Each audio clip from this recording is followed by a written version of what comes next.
Hello.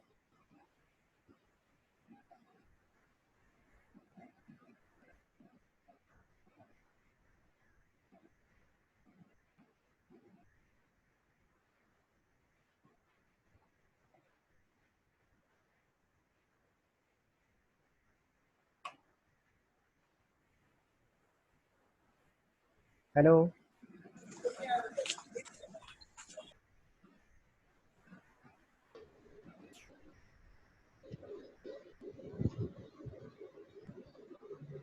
अस्सलाम वालेकुम। अस्सलाम वालेकुम। वालेकुम अस्सलाम सर, कैसे? अल्लाह का शुक्र है। अच्छा, इस पे वो वाले ग्रुप भी आ गए हैं जो इंजीनियरिंग वाले हैं।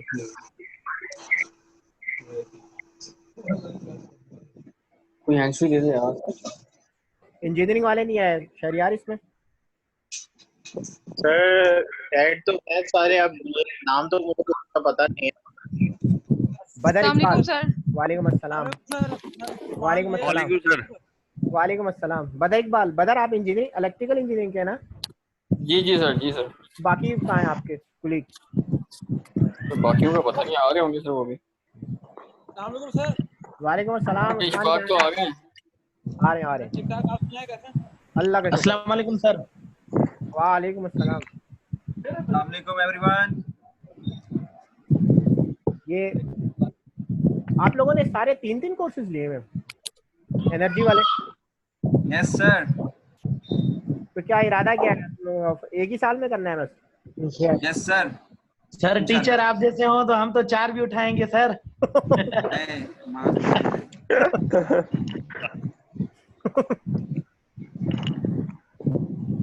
सर मैंने दो कोर्स उठाए हुए थे, फिर पता चला ये सब्जेक्ट आप पढ़ा रहे हो, फिर मैंने वो मेल कर दी थी मैडम को, फिर जब जाके मैंने ये कोर्स उठाया है।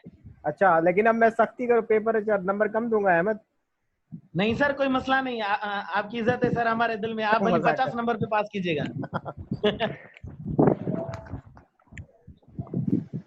सर ये लेक्चर रिकॉर्ड हो रहा है प्लीज। हाँ हाँ, ये तो पता है मुझे। सर एक बात कहूँ, हाँ बोले। आप भले कम नंबर दीजिएगा, बिल आपका डबल आ जाएगा। हाँ ये भी है, तो डबल बिल भेज दोगे मुझे, और क्या। अच्छा स्टार्ट करें, अभी है कोई रहता है? बिल्कुल सर, स्टार्ट कर लें। स्टार्ट कर लेते हैं सर।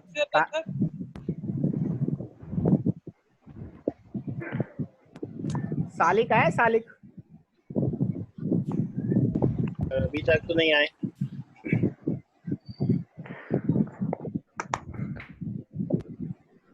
सर वो माइक म्यूट करवा दें सबके, ताकि सबको ना सुनने में। माइक अगर आप लोग म्यूट कर देंगे और वीडियो ऑफ कर देंगे तो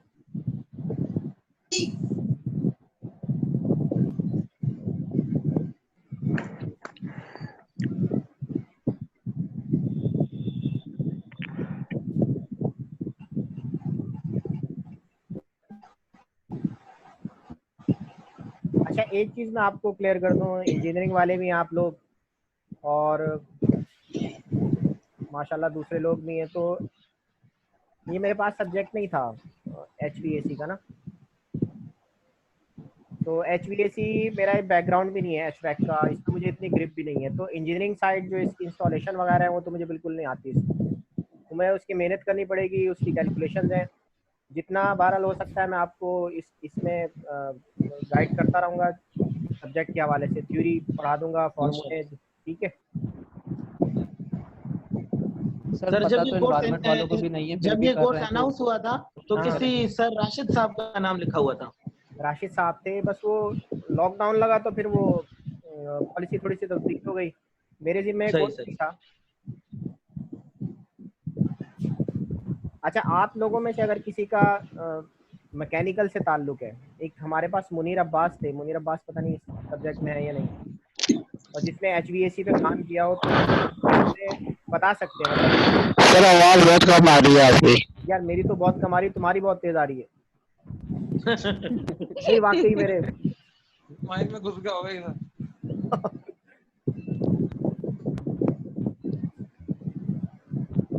स्टार्ट करें, मैंने एक प्रेजेंटेशन बनाई थी छोटी सी।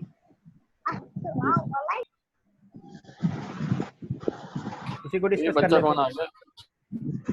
सर ये लेक्चर 1 से स्टार्ट है। लेक्चर 1 से बस एक रिवीजन है, उसमें डिस्कशन कर लेंगे भाई क्या क्या चीजें हैं, क्योंकि एक्स्ट्रा सही। चीज मैं क्या पढ़ाऊँ इसके अंदर, इंजीनियरिंग है, सारी सही है सर। कैलकुलेशन है, अगर वो कहते हैं तो फॉर्मूला वगैरह बता दूंगा आप लोगों को। डिस्कस कर लेते सर हैं क्या क्या। हम बोले ये चीजें हम लोग काट दें अगर कैलकुलेशन वगैरह, क्योंकि बस। इंजीनियरिंग साइड के जो स्टूडेंट्स हैं वो तो कर लेंगे, हम क्या करेंगे? नहीं तो आप लोग, आप जब भी तो इंटरेक्टिव सेशन है ये, आप पूछिए ना इसमें क्या जो प्रॉब्लम है, कोई इशू नहीं है। सही है सर। ठीक है जी नहीं कैलकुलेशन स्टार्ट करें, जो नजर आ रहा दूसरी होगा। बात कही है वो भी तो कंसिडर करें ना, कि जो इंजीनियरिंग वाले नहीं है वो क्या करेंगे, जाहिर है मुश्किल हो सकती है ना सर। आपने ये एलएमएस रखा हुआ है लेक्चर? बिल्कुल सर। नहीं इसमें मैंने अभी तक तो कोई ऐसी मुश्किल, आपने अब सबने लेक्चर्स लिए हैं इसके एचवीएसी के, मुझे तो नहीं लगता सर आप आपकी लोगों ना ने। आवाज भी कट रही है। अब आवाज आ रही है? कुछ लेक्चर में जी जी सर, अल्हम्दुलिल्लाह आपका आपकी आवाज क्लियर है। सर थोड़ी सर कट कट के आ लेक्चर्स रही तो है। लिए सर, हैं, आपकी आवाज आ रही है, लेक्चर्स आप तो लिए कह रहे हैं, अप टू डेट लेक्चर। अच्छा लेक्चर्स आप लोगों ने ले, मैं मेरे ख्याल में 8 या 9 लेक्चर्स मैंने अपलोड किए हैं।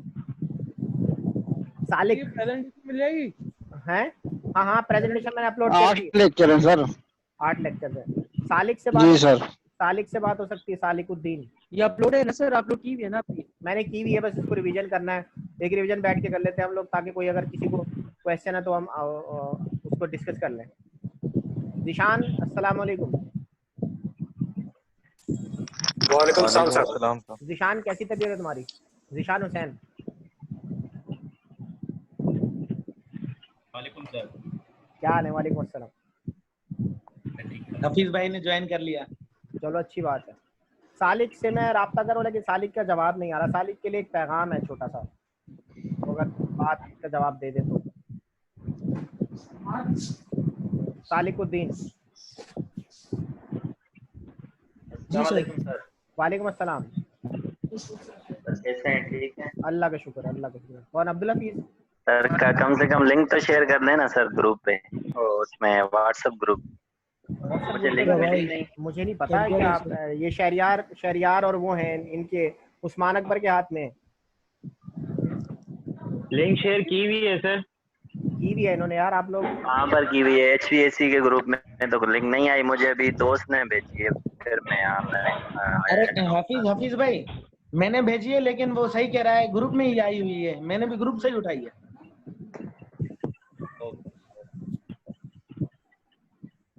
ठीक है स्टार्ट करें भाई, बिस्मिल्लाह करके। सालिकुद्दीन। जी सर जी।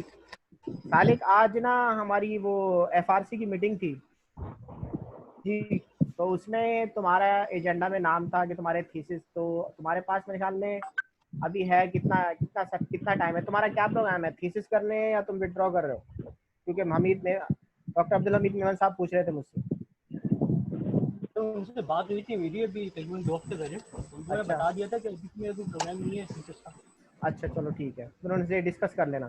स्टार्ट करें। What is HVAC? भाई सब पढ़ा चुका हूँ मैं आपको, बस एक रिवीजन क्लास रखी है। इसका काम क्या है? सर्कुलेट करना है फ्रेश एयर को। अच्छा एक चीज़ मैंने जो पढ़ी थी, मुझे इसका आइडिया नहीं है, अगर वो क्लोज स्पेस है, फर्ज किया हमारे घरों के अंदर जो ACs लग रहे हैं, अगर एक एयर कंडीशनिंग सिस्टम वो वाला है, या हमारे गाड़ियों में जो लगा हुआ होता है नॉर्मली, तो वहाँ हमारे जो घरों में स्प्लिट AC लगे हुए, ये इंटरनल एयर को फ्रेश कर रहे होते हैं, यानी इंटरनल एयर को कूल करके वहीं फेंक रहे होते हैं। जबकि हमारा हेलो आवाज आ रही? Yes sorry. अच्छा वेंटिलेशन के अंदर, सॉरी एयर कंडीशनिंग के अंदर हमारे, क्योंकि पाकिस्तान के अंदर ज़्यादातर एयर कंडीशनिंग सिस्टम है जिसका काम जो है वो ठंडा करना है। मतलब हमारे यहाँ हीटिंग का कॉन्सेप्ट बहुत कम है, हीटिंग ना होने के बराबर है, क्योंकि we live in that country which are normally मतलब वार्म कंट्रीज के अंदर आते हैं। तो जब पाकिस्तान गर्म कंट्रीज के अंदर है, तो हमारे पास जो, ये मैं हाईलाइट कर रहा हूँ, जो हमारे पास एरिया है वो एयर कंडीशनिंग का ज़्यादा होता है, और हमारे घरों में जो एयर कंडीशनिंग सिस्टम है ये स्प्लिट AC जो कहलाते हैं। सर आवाज नहीं आ रही। अभी भी आवाज़ नहीं आ रही? हेलो सर आपकी आवाज बिल्कुल सही है। आ रही है सर, परफेक्ट है आवाज। भाई, जिसके पास आवाज़ नहीं आ रही, हो सकता है उसका स्पीकर भी खराब हो। हो सकता है सर। हो सकता है। मुनीर अब्बास। सर सबका स्पीकर तो खराब नहीं है, आवाज कम आ रही है आपकी। अच्छा मेरी आवाज कम आ रही है, अब आ रही है सही तनवीर? हमें सही आ रही है सर आपकी आवाज। चलो चलो तो मुझे भी सही आ रही है बिल्कुल। चले यार बिस्मिल्लाह करते हैं, मैं जल्दी इसको गो थ्रू करूँ। अच्छा हमारे यहाँ एयर कंडीशनिंग सिस्टम में क्या है, system are task with circulating fresh air. इसका काम क्या है? नॉर्मली फ्रेश एयर को लिविंग स्पेसेस के अंदर सर्कुलेट कराना। लिविंग स्पेसेस क्या है, ये मैंने एक टर्म लिखी हुई है, system are task with circulating fresh air within living spaces. Living space आवाज नहीं आ रही बिल्कुल ही सर। उस स्पेस के ऑक्यूपेंट्स को बोलेंगे आई थिंक। हाँ हाँ अब आपका आवाज आ माइक रही, खराब है यार। अब आवाज आ रही है? सर की आवाज बिल्कुल क्लियर आ रही है। सर आपकी आवाज बिल्कुल क्लियर है सर। अच्छा चले सर आप कंटिन्यू रखें, आवाज क्लियर है। ठीक है। अच्छा काम क्या है HVAC का? Circulating fresh air with in the living spaces. Living spaces का मतलब वही जहाँ पे जो ऑक्यूपेंट की स्पेसेस है। पर क्या मैं अगर इस रूम में बैठा हूँ तो ये रूम जो है मेरा लिविंग स्पेस है, यहाँ पे फ्रेश एयर को सर्कुलेट करा के या तो उसको कूलिंग साइड पे लेके जाना है या उसको हीटिंग साइड पे लेके जाना है। अगर ठंडा इलाका है, फर्स्ट क्या यूरोप की बात करें, कनाडा की बात करें, तो वहाँ पे आपको हीटिंग की जरूरत पड़ती है। और अगर आप किसी गर्म कंट्री के अंदर रहते हैं लाइक पाकिस्तान है, इंडिया है, तो वहाँ पे आपको सर्कुलेट तो फ्रेश एयर ही करानी है, लेकिन लिविंग स्पेसेस के अंदर, यानी लिविंग स्पेसेस का मुराद जहाँ पे ऑक्यूपेंट्स रहते हैं, जहाँ पे रिहायशी लोग रहते हैं। लेकिन यहाँ पे ऑप्टिमल टेम्परेचर को, ये सैयद मुबशिर हुसैन आए हमारे साथ। मुबशिर हुसैन ये HVAC पे काम करते हैं, बाकायदा इनका HVAC पे एक्सपर्टाइज है। अच्छा तो while maintaining the optimal temperature to keep the occupants comfortable, यहाँ एक टर्म लिखिए ऑप्टिमल टेम्परेचर। फहद सलीम साहब ऑप्टिमल टेम्परेचर से क्या मुराद है? सर ऑप्टिमम टेम्परेचर उस टेम्परेचर को कहते हैं जिसमें ऑक्यूपेंट कंफर्टेबल हो। अच्छा वो क्या होता है? मैंने शायद लेक्चर में बताया भी है। What is the sir temperature humidity के अकॉर्डिंगली हो रहा होता है। सर कंफर्ट लेवल क्या रहता है? मतलब अगर मैं बात करूं तकरीबन वो 24 degree, I think 24 degree centigrade था और 40 डिग्री। अच्छा आयोश में एक क्वेश्चन है, institute of occupational safety and health में एक क्वेश्चन है कि what is the reasonable temperature to work in. What is the reasonable temperature to work in, मतलब जहाँ पे आप वर्क कर रहे हैं, जहाँ पे आप काम कर रहे हैं, जो आपकी वर्क प्लेस है, उसका जो मिनिमम टेम्परेचर है क्या होना चाहिए? सर इसमें जो है ना 20 to 22 नहीं सर, इसमें थोड़ी सी चेंजिंग है जी। इसके अंदर जो बॉडी सर इसमें जो है जो मतलब जो स्टैंडर्ड जो हमें दिया गया है ना एशिया की तरफ से, वो 26 डिग्री सेंटीग्रेड। 26 डिग्री सेंटीग्रेड क्यों है मैं आपको बताऊं। 26 डिग्री क्यों है, उसकी रीजन ये है कि अगर कोई मेटाबॉलिक एक्टिविटी नहीं है, पर क्या आप बैठे हुए खाली बैठे हुए काम कर रहे हैं, तो 26 काम करेगा। लेकिन आप किसी ऐसी जगह पे जहाँ पे मेटाबॉलिक एक्टिविटी हो रही है, तो वहाँ पे तो मेरे ख्याल में 26 काम नहीं करेगा। नहीं सर, फिर वो वहाँ पे बॉडी सर डिपेंड करता है कि आपके लिविंग स्पेस में टेम्परेचर कितना है, आपके एरिया में, उस रूम की एरिया में टेम्परेचर कितना है। अच्छा इसमें सर एक बात मैं पॉइंट ऐड करना चाहूंगा इसका, जैसे मतलब जो मतलब वर्किंग प्लेस में हम काम करते हैं ना, तो पर पर्सन की जो BTU काउंट होते हैं वो 445 BTU होते हैं। जैसे हम कोई वर्किंग प्लेस में आ जाते हैं तो हमारे जो हीट लोड है वो तकरीबन 1250 तक चला जाता है BTU में। अच्छा ब्रिटिश थर्मल यूनिट यानी BTU के अंदर, है ना, ब्रिटिश थर्मल यूनिट। जी बिल्कुल सर, यही यूनिट है। ठीक है तो मेंटेन करना है हमने, सर्कुलेट करना फ्रेश एयर को to find out the temperature, optimal temperature where the occupants feel comfortable। तो ये HVAC का काम है। आगे हम चलते हैं, मेरे पास ज़्यादा स्लाइड्स हैं भी नहीं इसकी।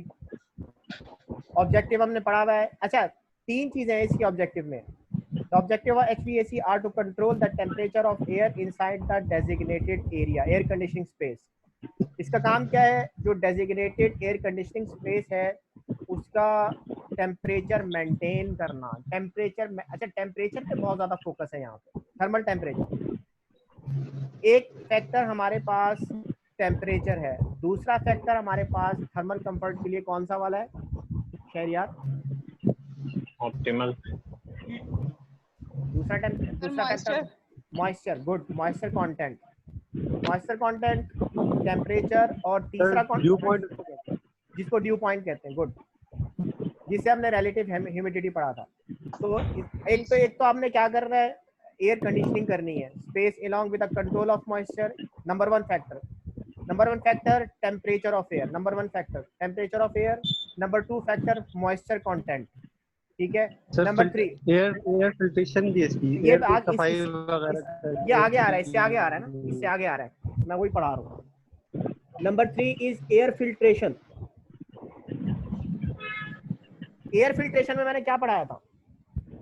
What is the meaning of air level filtration? Of oxygen. Sir आपने बताया था कि इसके अंदर एयर फिल्टर इसलिए यूज होता है कि इसके अंदर माइक्रो ऑर्गेनिज्म और स्मोक और बैक्टीरियल ग्रोथ अगर है तो वो कंटेमिनेशन वो कंटेमिनेशन में आएगा, वो कंटेमिनेशन एयर फिल्ट्रेशन। मिक्सचर आप गैसेस का बताया था सर आपने? हाँ मैंने बताया था, एक तो हमारा टेम्परेचर है फैक्टर, ऑब्जेक्टिव HPAC का ऑब्जेक्टिव टेम्परेचर है, जिस जो कंटेंट स्पेस है, ये जो आपकी जहाँ पे वो स्पेस जहाँ पे ऑक्यूपेंट्स हैं आपके, वहाँ का टेम्परेचर मेंटेन करना है, जो कि मुख्तलिफ है, डिपेंड करता है 26 होगा 22 होगा।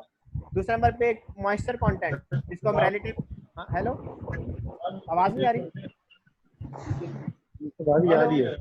आ रही है सर, आ रही है। अच्छा, दूसरे नंबर पे मॉइस्चर कंटेंट जिसको हम रिलेटिव ह्यूमिडिटी कहते हैं, ठीक है। तीसरे नंबर पे filtration of air. Filtration of air का मतलब ये है कि एयर को फिल्टर करना है, दूसरे अल्फाज में ऑक्सीजन लेवल को मेंटेन करना है, क्योंकि अगर एक जगह बंद हो जाएगी तो वहाँ पे लेवल ऑफ ऑक्सीजन कम हो जाएगा। सर एयर फिल्ट्रेशन में तो कंटेमिनेशन को कंट्रोल करते हैं, सप्लाई और फ्रेश एयर को, इसमें लेवल ऑफ ऑक्सीजन ऐसी है। हाँ, ऑक्सीजन को मेंटेन करना है। फिर चौथे नंबर में हमारा fresh air, supply of fresh air में हम ऑक्सीजन लेवल को कंट्रोल करते हैं। जी, सप्लाई ऑफ फ्रेश एयर, ताकि ऑक्सीजन की मेंटेनेंस रहे, कार्बन डाइऑक्साइड। एयर फिल्ट्रेशन में हम कंटेमिनेशन को कंट्रोल करते हैं। फिर नेक्स्ट, हाँ, फिर contamination of air born particles, ठीक है। Contamination of air born particles, ये जो अब आपको नए एसी कभी आप खरीदें तो उस पर लिखा होता है कि it refresh the contamination of air, इस तरह का कुछ लिखा होता है। यानी उसमें एयरबॉर्न पार्टिकल्स का मतलब ये है कि उसके अंदर कोई बैक्टीरिया है या कोई वायरस है या कोई जरसूमा है, तो वो उसको भी खत्म कर रहा होता है। मुझे नहीं पता है कैसे खत्म कर रहा होता है, ये मुबश्शिर आपको बताएगा। हीटर लगा होता है साथ, इसके अंदर जो है ना हीटर, उसकी सिस्टम के साथ हीटर लगा हुआ होता है। हीटर लगा होता है या तो हीटर उसको क्या करता है सर, हीपा फिल्टर तो अपनी जगह, इसके अंदर एक वो भी हीट का भी सिस्टम थोड़ा सा दिया हुआ था बास यूनिटों के अंदर ना। जैसे अगर हम बात करते हैं एडवांस टेक्नोलॉजी की, तो उसने जो है ये हीटर के साथ को दिया हुआ होता है। हीटर से वो क्या करता है, हीट कर होता है। अच्छा, हीट करने के बाद वो कूलिंग कॉइल पे जाता है, ताकि वो, और कूलिंग कॉइल जो अगर 1 टन का है ना, 1 टन के हिसाब से उसकी कूलिंग कॉइल 1 टन की होगी। जो कूलिंग लोड होगा ना सिस्टम का, बनिस्बत दूसरे सिस्टम को, उसकी एफिशिएंसी बड़ी होगी, साइज में बड़ा होगा, क्योंकि वो हीट मिलेगी एयर को। नहीं तो उससे एयर को हीट मिलेगी तो वो फिर एयरबॉर्न पार्टिकल्स किल होंगे। जी सर, वो किल होंगे। और फिर जिसका हीपा फिल्टर से भी बात से उसमें दिए हुए होते हैं। हीपा फिल्टर तो मैंने पढ़ा था कि हीपा फिल्टर्स होते हैं इसके अंदर, जो कि कंटेमिनेशन को रिमूव कर रहे होते हैं। ये नॉर्मली सर हमारे जो हैजर्डस एनवायरनमेंट्स होते हैं, जैसे ऑयल एंड गैस है, रिफाइनरी है या माइंस है, अगर उनकी जो प्रोसेस प्लांट के अंदर अगर कोई कंट्रोल रूम बनते हैं, मोस्टली कंट्रोल रूम बनते हैं वहाँ पे जहाँ हैजर्डस एनवायरनमेंट होते हैं, तो वहाँ पे सर एक API की रिक्वायरमेंट होती है कि आपकी बिल्डिंग या तो वो ब्लास्ट प्रूफ होनी चाहिए, क्योंकि इन केस ऑफ अगर एनी फायर हो तो वो उसको सस्टेन कर सके। या दूसरी कंडीशन उसमें एक और ये चीज़ ऐड की जाती है कि अंदर HVAC सिस्टम हो, अच्छा, जो कंटेमिनेट बॉन्ड पार्टिकल्स है उनको सेटल ना होने दे, यानी इतनी फ्रेश एयर उसमें चलाई जाती है ताकि जो बॉन्ड पार्टिकल्स हैं वो इतनी सफिशिएंट क्वांटिटी में ना हो कि एक्सप्लोजिव के चांसेस हो सके। तो सर उस जगह भी ये HVAC सिस्टम में ये एक एडिशनल रिक्वायरमेंट उसमें देते हैं। अच्छा, इसमें एक बात, जी एक चीज है जो मैं ऐड करना चाहूंगा थोड़ी सी, कि जहाँ पे हम HVAC सिस्टम डिजाइन करते हैं ना, तो वहाँ हम पहले डिजाइन कर लेते हैं कि हमने कितनी % एग्जॉस्ट करनी है और कितनी % फ्रेश एयर लेकर आनी है, और फिर हम उसके हिसाब से सिस्टम डिजाइन करें। जितनी हम एग्जॉस्ट करेंगे और फ्रेश एयर लेकर आएंगे, तो उतना ही हमारा टनेज पे अफेक्टेड होता है, टनेज बढ़ता जाता है। और अभी आजकल एक नई टेक्नोलॉजी आ रही है HRV के नाम से ना, जो आपकी ठंडी हवा बाहर लेके जा रही है, तो वो भी हीट ट्रांसफर करके एम्बिएंट की एयर से लेके जा रही है। मुबश्शिर, इसका मतलब ये है कि अगर हम किसी ऐसे एनवायरनमेंट में हैं जहाँ पे फ्यूम्स बहुत ज़्यादा हैं, फ्यूम्स भी तो कंटेमिनेशन ऑफ एयर कर रहा है ना। सिर्फ एयरबर्न पार्टिकल से मुराद सिर्फ लिविंग ऑर्गेनिज्म तो नहीं है, वहाँ पे कोई वो भी हो सकता है, क्या नाम है, कोई केमिकल भी हो सकता है, कोई फ्यूम भी हो सकता है, कोई सूट भी हो सकती है। सही सर, ऐसा ही सही ठीक है। तो सर ऐसी जगहों पे हम जो मतलब हम एग्जॉस्ट करते हैं सर, वहाँ ये कर रहे होते हैं कि हम एक जगह से एंट्री दे रहे हैं वहां से, और दूसरी जगह से हम उसको आउट करवा रहे हैं, और जो एयर जाएगी वो एयर दोबारा वापसी नहीं आएगी, पूरी फ्रेश एयर सिस्टम दोबारा के एम्बिएंट में। यहाँ इस कंडीशन में एयर वापस नहीं आती, लेकिन जो हमारे नॉर्मली घरों में जो एसी लगे हुए होते हैं उसमें एयर सर्कुलेट हो रही होती है विद इन द स्पेस। उसमें सर वो वेंटिलेशन का कोई तसव्वुर नहीं है जो हमारे घरों में लगे होते हैं ना, बॉक्स का है। अच्छा, मेरा कॉन्सेप्ट ये है, मैं अपने घर वालों से भी कहता हूँ, एसी जब चलाते हैं मैं कहता हूँ यार इससे बेहतर फ्रेश एयर है, क्योंकि जब हम खिड़कियां खोल के जो फ्रेश एयर ले रहे होते हैं ये ज्यादा अच्छी है बनिस्बत घरों के एसी के। मेरा जो कॉन्सेप्ट है, बाकी आप लोग ज्यादा बेहतर जान सकते होंगे। एयर असल में हमारी बॉडी जो है उसको नहीं मानती, टेम्परेचर ह्यूमिडिटी भी हो जैसे टेम्परेचर। ठीक है। अच्छा, एक मैं डिस्कस करूंगा। फात साहब, मैं एक कंपनी में गया था, फात सलीम साहब। जी सर। अच्छा, उस मुबशिर को भी मैं साथ लूंगा। मैं एक कंपनी में गया, नाम चले मैं बता देता हूँ उसका, एल्को ट्रांसफर प्रिंटर्स। अच्छा, इसका काम क्या है, ये स्टिकिंग सॉल्यूशंस देते हैं। स्टिकिंग सॉल्यूशंस इस सेंस में कि इनका मैंने हैजार्डस प्लान बनाया था। तो स्टिकिंग सॉल्यूशन ये मतलब टोयोटा को और सुजुकी को, यूनिक को, ये जरा अपना माइक जो है वो थोड़ा सा वो कर लीजिएगा, शोर हो रहा है। हाँ जी। अच्छा, मैं इस कंपनी में जब गया तो इन्होंने मुझे दिखाया, जब ये अपनी प्रोडक्शन एरिया में लेके गए तो वहां मुझे ना इतने फ्यूम्स नजर आए, क्योंकि ये लोग थिनर का इस्तेमाल कर रहे थे। आप मेरी बात सुन रहे हैं मुबशिर और फात साहब? जी सर।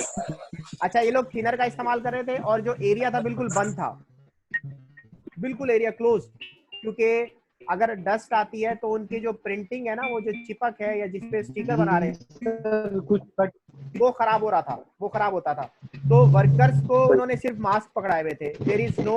अच्छा, वो उस कंटेमिनेशन को रिमूव करने के लिए, जो फ्यूम्स छत पे इकट्ठे हो रहे थे उसको रिमूव करने के लिए उन्होंने क्या किया था, स्प्रे कर रहे थे पानी का, मतलब मॉइस्चर बढ़ा रहे थे।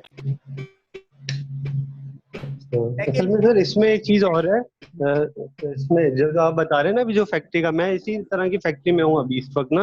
अच्छा। तो ये जो प्रिंटिंग के काम कर रही होती है, इसमें जो सिस्टम दिया हुआ है ना जी, जैसा आप बता रहे हैं ना कि इनमें वो फ्रेश एयर के हवाले से, तो इनमें तकरीबन ये लोग जो मास्क अगर प्रोवाइड कर रहे हैं तो उसके साथ ये उन एरियो में जहाँ पे ये इसका काम ज्यादा है ना, फ्यूम्स वगैरह उड़े, ये सिस्टम तो काम नहीं करेगा ना वहाँ पे। आप मुस्तकिल वहाँ पे स्प्रे कर रहे हैं पानी का।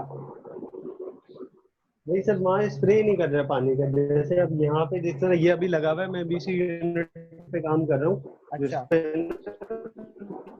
आवाज कट रही है। तो यहाँ पे क्या किया, हेलो, 20% आवाज अब आ रही है सही? हाँ सर, ये 20% वो वहीं पे सर्कुलेट करवा रहे हैं, फिल्टर वगैरह दो जगह करके, और मुख्तलिफ एरियो में जहाँ पे ये फ्यूम्स ज्यादा हो रहे हैं ना, फ्यूम्स की इनलेट ज्यादा है, वहाँ पे जो है वहाँ पे सक्शन दिया, तो सक्शन लगना चाहिए, उसूलन तो वहाँ सक्शन लगना चाहिए। वहाँ सक्शन से एग्जॉस्ट करवा रहे हैं। ठीक है, मतलब वहाँ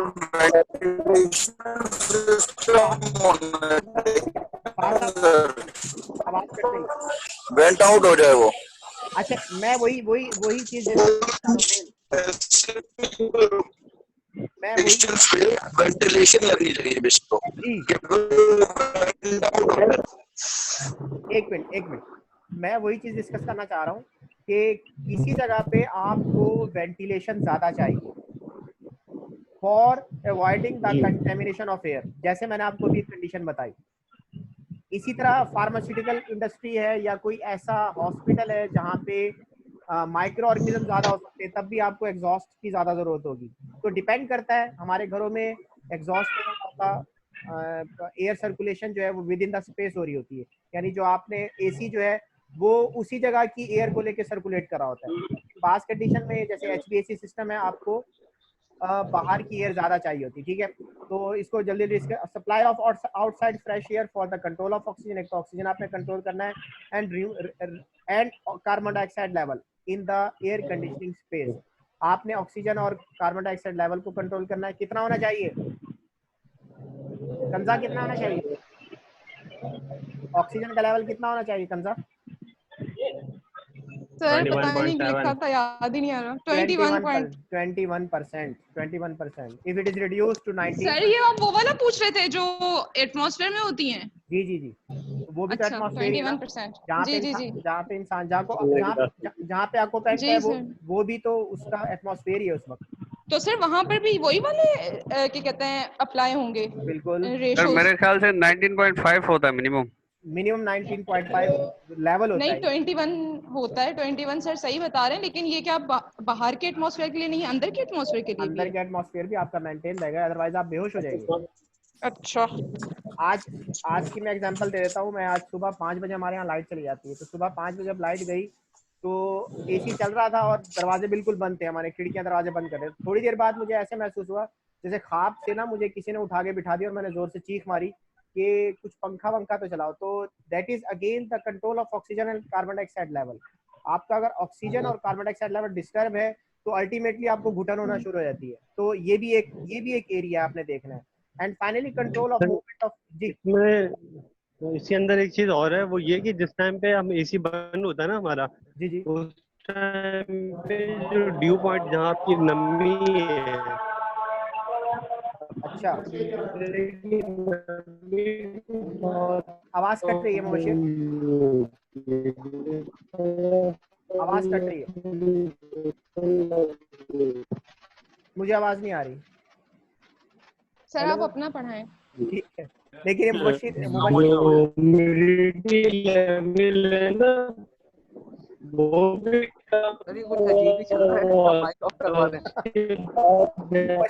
यार मुबशिर आपकी आवाज नहीं आ रही, आप चुप हो जाओ। माइक बंद करें, इनका माइक ऑफ करवाएं सर। ये ऐसे माइक म्यूट कर रहे हैं। सर मुबशिर का नेटवर्क जो है उसको वो नशे में आ गया। मुझे ये लग रहा है कि वो मुबशिर या तो मुबशिर का नेटवर्क है या मुबशिर खुदा है।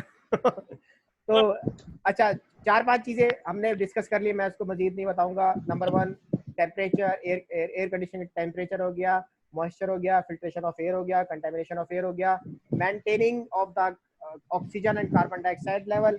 हो सकता है मैं आपको ये पेपर के अंदर ऑब्जेक्टिव में दे दूं कि इन पांच फैक्टर्स हैं, तो ये 5 फैक्टर्स आपने HPAC के अंदर देखने हैं एयर कंडीशनिंग के अंदर, और उसका मैं लेवल भी पूछ सकता हूँ। फर्स्ट अगर मैं टेम्परेचर की बात करूँ तो आपको टेम्परेचर की उसका लेवल पता होना चाहिए, ऑक्सीजन की बात करें तो ऑक्सीजन का पता होना चाहिए।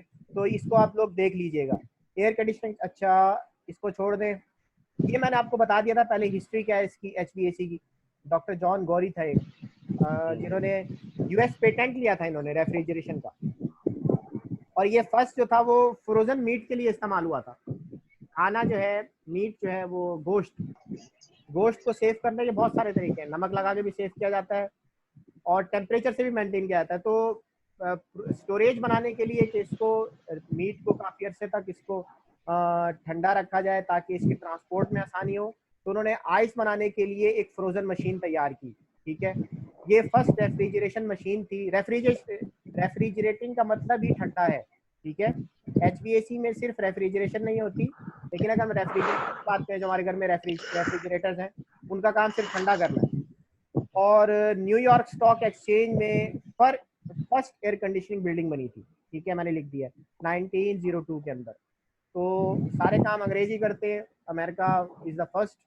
सो एयर कंडीशनिंग के अंदर भी वो लोग हमसे आगे निकल गए। फर्स्ट रेफ्रिजरेटिंग मशीन भी उन्होंने बनाई, पेटेंट भी उन्हीं का है, HVAC सिस्टम भी उन्हीं की तरफ से आया है। अच्छा, अब हमारे पास सर वो नाम उनका है, सॉरी सर मैं इसमें इंटरप्ट कर रहा हूँ, नाम इनका है, वरना एक ईरान के अंदर पर्शियन एरा के अंदर उनकी तरफ से एयर कंडीशनिंग रूम्स बने थे, जिसके अंदर वो वाटर को सर्कुलेट कर रहे थे और उस एरिया को हवा के थ्रू जो है वो ठंडा कर रहे होते। तो पुराने जमाने में एक तरह से डोमल स्ट्रक्चर बना के उसमें एयर को है ना सर्कुलेट कर रहे थे वाटर के थ्रू। तो ये प्री है ना पर्शियन है ना, यानी पर्शियन एरा के अंदर इस तरह का वो बने हुए थे वहाँ पे। वो वहाँ पे उनको गोश्त ठंडा करने के लिए उन्होंने इस्तेमाल किया था। लेकिन ये पेटेंट जो है वो यूएस हो गया तो वो यूएस का नाम आता है उसमें। वो यूएस, बस वो पेटेंट हर मामले में यूएस है। मैंने जिस चीज में पीएचडी की उसका पेटेंट भी यूएस है। और आपको अक्सर अभी भी देख लें आप, बहुत सारी चीजें ऐसी हैं जो कि यूएस ने नहीं बनाई। लाइक यूट्यूब है, यूट्यूब आपका एक बांग्लादेशी इन्वॉल्व है उसके अंदर, मतलब एक बांग्लादेशी इन्वॉल्व है जिन्होंने यूट्यूब स्टार्ट की थी। आपका जो व्हाट्सएप है, बट पेटेंट आपको क्या मिलेगा? पेटेंट इज द यूएस, तो इसको अजारादारी भी कह सकते हैं आप बाहर। अच्छा, ये यूएस पेटेंट था जो कि फ्रोजन न्यूयॉर्क स्टॉक एक्सचेंज में फर्स्ट जो है एयर कंडीशनिंग बिल्डिंग बनी बकौल इनके। और दूसरा ये है कि भाई एयर कंडीशनिंग रेंजेस जो है सबसे पहले तो आते थे हमारे पास सिंपल कौन से वाले, जो विंडो एसी होते थे, ठीक है ना, यहाँ लिखा है विंडो एसी। पहले यूज ऑफ विंडो एसी होता था, but it takes a huge, बहुत बिल आता था उसका विंडो एसी का। और कूलिंग तो बहुत अच्छी करता था वो, लेकिन अब इसको स्प्लिट कर दिया। स्प्लिट के बाद अब एक नया सिस्टम भी आया है जिसको हम कहते हैं इन्वर्टर। जी सर। ठीक है, इन्वर्टर का क्या काम है, स्प्लिट एसी का क्या काम है, ये हम आगे डिस्कस कर लेंगे। इनका फंक्शन क्या है? Where cooling and minor filtration and dehumidifying is done to complicated air conditioning system used in process plant, ship, museum, ये हर जगह इस्तेमाल होता है। ये अच्छा, प्रोसेस क्या है? प्रोसेस इसके मैंने डिस्कस कर दिए थे। ये 5 प्रोसेस हैं इसके, सॉरी 7, 1 2 3 4 5 6 7, ये मैं बता भी चुका हूँ अपने लेक्चर्स के अंदर। डिस्कस कर लेते हैं। Heating, cooling, humidification, dehumidification, cleaning, ventilating और एयर मूवमेंट। हीटिंग कूलिंग का तो पता है आपको, ये दोनों किससे ताल्लुक है? इन दोनों का शहरियार, इन दोनों का किससे ताल्लुक होगा, हीटिंग और कूलिंग का? सर टेम्परेचर से। टेम्परेचर से। जस्ट आपने इंक्रीज करना है या डिक्रीज करना है। सालिक समझ में आ रहा है? सालिक, जी सर, जी सही है। ठीक है, ये मैं पूछ सकता हूँ आपसे कि पैरामीटर्स कौन कौन से हैं एचवीएसी के प्रोसेस के अंदर, कौन कौन से पैरामीटर्स हैं जिन पे फोकस किया जाएगा? एक तो हीटिंग और कूलिंग, और इसका डायरेक्ट ताल्लुक आपके थर्मल एनर्जी से। थर्म मींस, थर्मल एनर्जी क्या होती है? कोई इलेक्ट्रिकल वाले बताएं मुझे। What is thermal? Heating sir, heating होती है थर्मल का मतलब हीटिंग। थर्म मींस हीटिंग, ठीक है, गुड। थर्म मींस टेम्परेचर होता है बेसिकली। थर्म का मतलब हीटिंग नहीं होता। मुझे जो मैं शायद गलत हो सकता हूँ।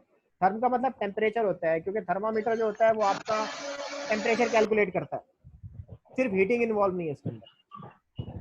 सही है सर, वो थर्म टेम्परेचर लो भी हो सकता है। देखिए आप अगर थर्मल एनर्जी ऐड करेंगे तो टेम्परेचर इंक्रीज होगा, यही लिखा हुआ है स्पेस के अंदर। और अगर आप टेम्परेचर डिक्रीज करना है तो आप क्या करेंगे? इसी थर्मल एनर्जी को क्या करेंगे? रिमूव करेंगे। ह्यूमिडिफिकेशन और डिह्यूमिडिफिकेशन, इसमें मैंने आपको रिलेटिव ह्यूमिडिटी पढ़ाया था। रिलेटिव ह्यूमिडिटी पे शायद सालिक ने मुझसे क्वेश्चन पूछा था। रिलेटिव ह्यूमिडिटी क्या होती है? What is relative humidity? Electrical वाले मोहम्मद अहमद,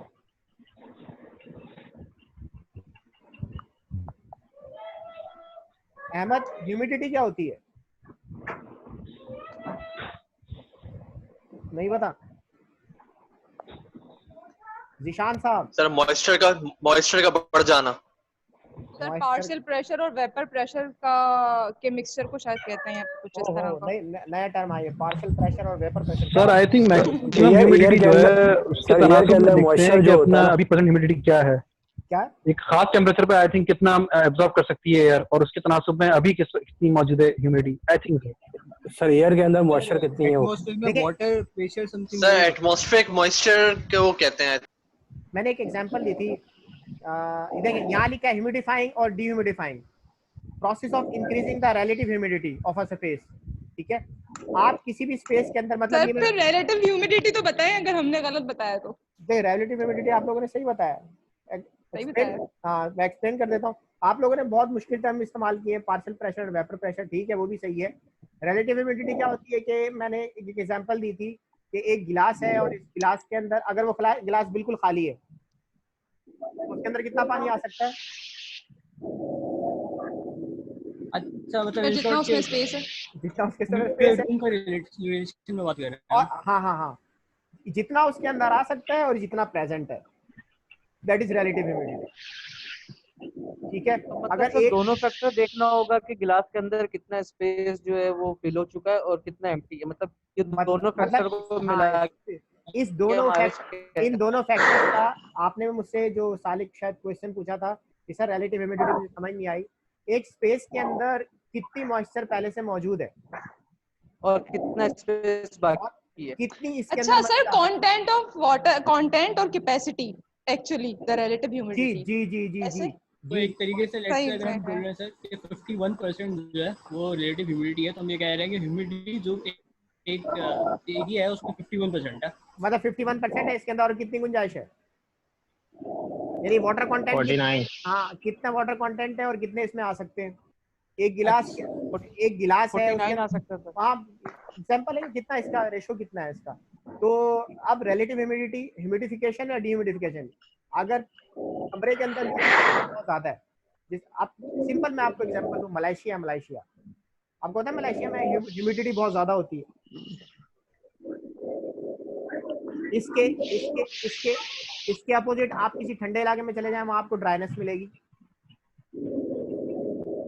पता है इस चीज का? फहद साहब पता है इस चीज का? बिल्कुल सर। जी सर। जहाँ जैसे सर्बिया है, ठंडे इलाके, या आप नॉर्दर्न एरियाज में चले जाए, वहां लोगों की जिल्द फटना शुरू हो जाती है, ड्राइनेस, या हमारी सर्दियों में ड्राइनेस हो जाती है। क्यों? ह्यूमिडिटी के कम होने की वजह से। ह्यूमिडिटी के कम होने की वजह से, ठीक है। कपड़े हम फैलाते हैं, गर्मियों में हम कपड़े जल्दी सूख जाते हैं और सर्दियों में देर से सूखते हैं, बिकॉज जो एयर हमारी चल रही होती है उसके अंदर वो पहले से मौजूद होता है, तो वो उसको वो ड्राई नहीं करती। दोबारा ह्यूमिडिफिकेशन करनी, डिह्यूमिडिफिकेशन करनी है, रिलेटिव ह्यूमिडिटी बढ़ा के या रिलेटिव ह्यूमिडिटी कम करके। फिर हमने क्लीनिंग करनी है, रिमूविंग वही जो एयर बॉर्न पार्टिकल्स है उसको हमने साफ करना है, एयर इनसाइड द स्पेस में से कंटेमिनेंट निकालने हैं। फिर वेंटिलेशन इज इंपॉर्टेंट फैक्टर। अच्छा, मुझे एक चीज समझ नहीं आती, मुबशिर शायद लाइन पे नहीं है, मुबशिर हुसैन,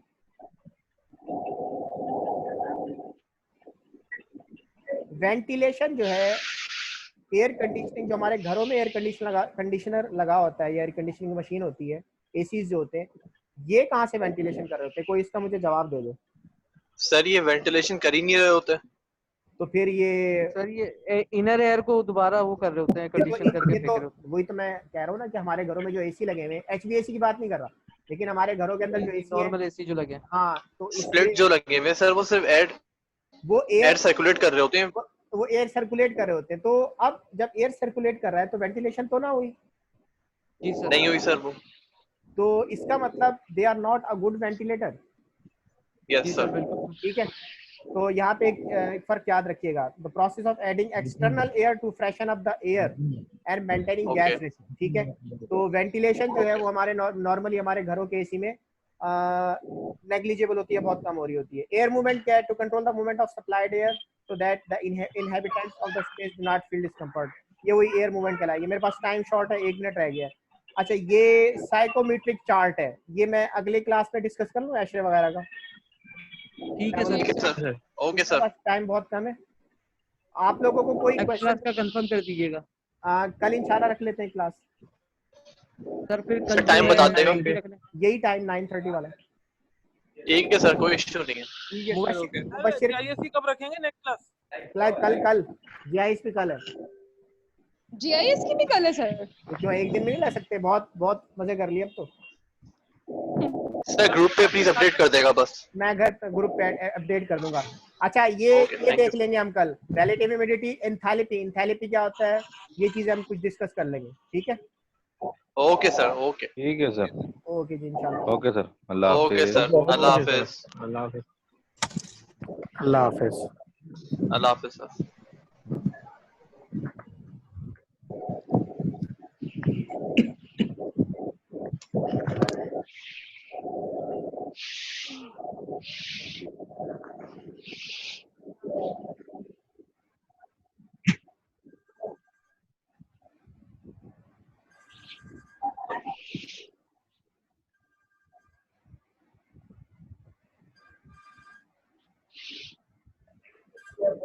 Yeah.